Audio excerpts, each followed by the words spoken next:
औज़ुबिल्लाहिमिनश्शैतानिर्रजीम बिस्मिल्लाहिर्रहमानिर्रहीम। जी अस्सलाम वालेकुम क्लास 9। उम्मीद करती हूँ कि आप सब खैरियत से होंगे। कल हमने एक न्यू एक्सरसाइज स्टार्ट की थी, एक्सरसाइज नंबर 4.3। क्वेश्चन नंबर 1 के 1 और सेकंड पार्ट हमने प्रीवियस लेक्चर में, कल के लेक्चर में डिस्कस किया था। आज हम थर्ड से ऑनवर्ड डिस्कस करेंगे। सबसे पहले क्वेश्चन देखते हैं क्या था। Express each of the following set in the simplest form. Set की मैंने आप सबको डेफिनेशन भी बताई थी और इससे रिलेटेड जितनी भी इंफॉर्मेशन थी वो मैंने आप सबको कल दे दी थी और नीचे डिस्क्रिप्शन बॉक्स में मैं लिंक शेयर कर दूँगी आप सबके साथ, आप वहाँ से देख लीजिएगा सारा कुछ इन्फॉर्मेशन जितनी भी थी जो मैंने कल दी थी। ठीक है, अब express each of the following set in the simplest form. ये हमें कुछ सेट्स गिवन है, इनको हमने सिंपलेस्ट फॉर्म में सॉल्व करना है। 1 का थर्ड पार्ट करते हैं जल्दी से। ये हमारे पास क्वेश्चन है, इसको हमने सिंपलेस्ट फॉर्म में सॉल्व करना है। सबसे पहले इसमें देखेंगे क्या है, 3/4 है, न्यूमरेटर डिनोमिनेटर हो गया। अब क्यूब रूट 128 है, क्या है, क्यूब रूट है। पहले हमने स्क्वायर रूट पढ़ा था, यहाँ पर 2 होता था, इसका मतलब है ये चीज़ हमारे पास 1/2 होती थी। ठीक है, अब हमारे पास क्यूब है और 128 है। अब हम क्या करेंगे, 128 के कुछ ऐसे फैक्टर्स बनाएंगे जो हमारे पास क्यूब आते हो।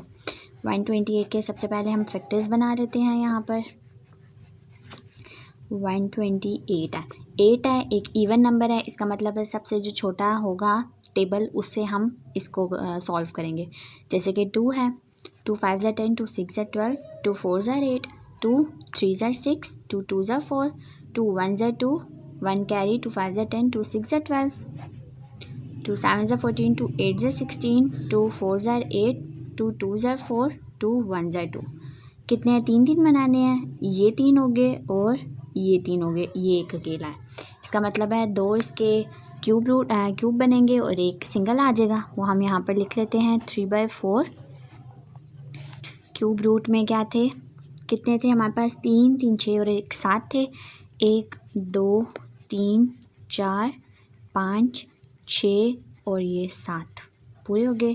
क्यूब था, 3 पेयर्स बनाए हमने, यहाँ तक सॉल्व हो गया। अब हम आगे सॉल्व करते हैं। 3/4 क्यूब था हमारे पास, 2 का क्यूब मल्टीप्लाई बाय 2 का क्यूब मल्टीप्लाई बाय 2, एक सिंगल था, ऐसे ही हमने लिख लिया। अब इस क्यूब को मैं 1/3 की फॉर्म में करूँगी अपनी आसानी के लिए। 3/4 2 क्यूब इंटू 2 क्यूब और इंटू 2 1/3, ये हो गया। अब मैं सबको अलग अलग कर दूँगी, क्या हो जाएगा, ये 3/4 और साथ में 2 क्यूब 1/3 इंटू 2 क्यूब 1/3 इंटू 2 1/3।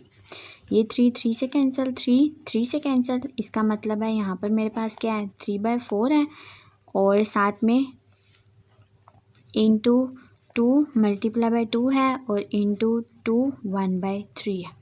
ठीक है, ये हो गया। अब मैं आगे और फर्दर इसको सॉल्व करती हूँ, तो क्या हो जाएगा, 3/4 2 2 ज़र क्या हो जाएगा 4 इंटू 2 1/3 हमारे पास क्या हुआ 2 और ये क्यूब, यहाँ से क्या है, ये 4 से कैंसिल हो गया और हमारे पास आंसर क्या आया, हमारे पास आंसर आया 3/√2 का क्यूब, ये आंसर है।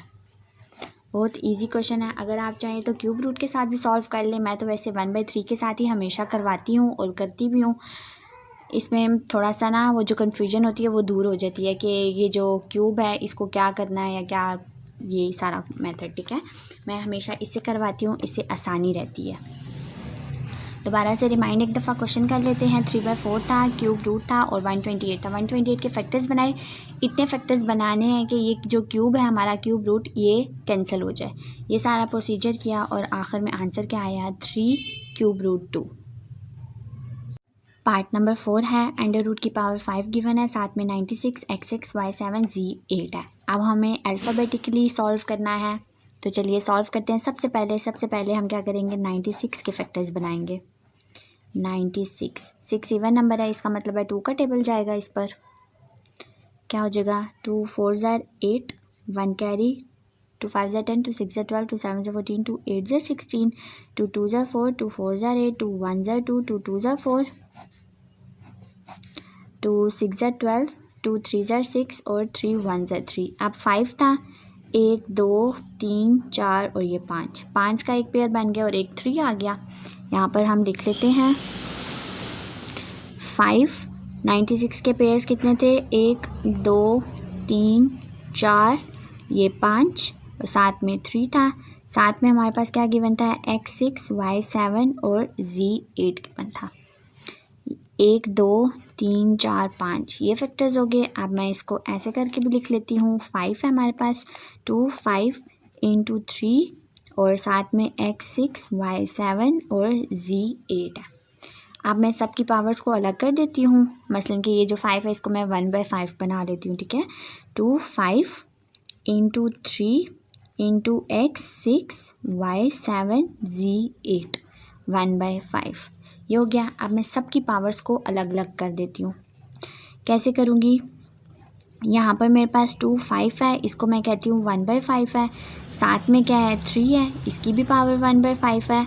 अब साथ में क्या है? x6 है। कुछ ऐसा मैं इसको ब्रेक करूँगी कि ये जो 5 है ये यहाँ से कैंसिल हो जाए और यहाँ से 5 भी कैंसिल हो जाए। क्या करूँगी? एक x मेरे पास 5 हो जाएगा और दूसरा क्या है? x हो जाएगा 1/5। कैसे हुआ है मेरे पास ये 5 और 1?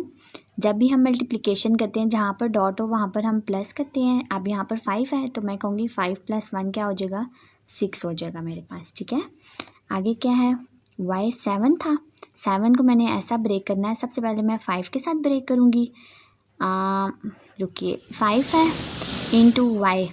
अब 5 + 1 6 था, अब 7 है तो 5 + 2 7 हो जाएगा 1/5। आगे z है, z 5 × z3 हो जाएगा 5 6 7 8, ये हो गया 1/5, ठीक है।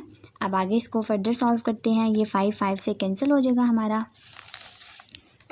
ये 5 5 से कैंसिल हो गया। पीछे क्या बचा? हमारे पास 2 बचा सिर्फ। इसके पास अभी भी 3 था, 1/5 था। अब मैं इन सबको अलग अलग कर दूंगी ताकि मेरे लिए आसानी हो जाए। अगर मैं यहाँ से 5 5 कट कर दूंगी तो मेरे लिए मुश्किल हो जाएगा थोड़ा सा, इसलिए मैं हमेशा स्टेप बाय स्टेप करती हूँ इस स्टेप को। क्या हो जाएगा? ये x5 1/5 × x 1/5 ये हो गया। आगे क्या है? y5 1/5 × y² 1/5 ये भी मैंने अलग कर लिया। ऐसे ही z को भी कर लेती हूँ। z5 1/5 × z² 1/5, ठीक है। 1/5 का मतलब है ये क्यूब है, ये √ है 5 की पावर के साथ। अब मैं देखती हूँ इसमें कटिंग कौन सी होती है। ये 5 5 से कैंसिल हो रहा है, ये 5 5 से कैंसिल हो रहा है और ये 5 5 से कैंसिल हो रहा है। अब मैं क्या करती हूँ? जो चीज़ें अलग हो रही हैं उसको मैं अलग करती हूँ और जो चीज़ें साथ आएंगी उनको मैं साथ करूँगी 1/5 के साथ, ठीक है। यहाँ पर एक 2 अलग है, x भी अलग है, y भी अलग है और एक z भी अलग है, ठीक है। इसको मैं सारों को यहाँ पर लिख लेती हूँ 2x y z। अब क्या है? 3 1/5 है, x 1/5 है, y² 1/5 है और z² 1/5 है। इसको मैं ऐसे लिख सकती हूँ। ये 5 आ गया, पावर थी ना, 1/5 क्या होता है? 5 होता है √ के साथ। इसके साथ क्या है? एक के साथ 3 है, एक के साथ x है, ये वाला x, एक के साथ y² है और दूसरे के साथ क्या है? ये क्यूब था, यहाँ पर z³ है। ये मेरा आंसर है।